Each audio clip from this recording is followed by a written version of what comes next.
ఈ ఎన్నికల్లో దాదాపుగా 81 స్థానాలలో ఎమ్మెల్యేలను మార్పు జరిగింది.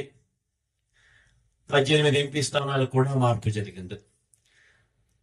అంటే దాదాపుగా 99 స్థానాలంటే దాదాపుగా దగ్గర 50% స్థానాలలో మార్పులు కూడా చేశారు.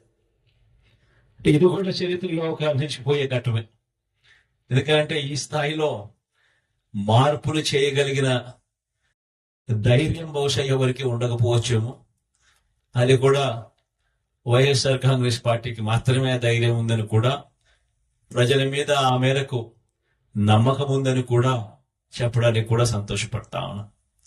కానీ మార్పు కాబడిన వాళ్ళందరికీ కూడా, ఎవరైతే కూడా టికెట్ రాని వాళ్ళు ఎవరైతే ఉంటారో వారందరికీ కూడా మనస్ఫూర్తిగా చెప్తా ఉన్నాను, రాబోయే రోజుల్లో దేవుడి దయతో ప్రజలందరి ఆశీస్సులతో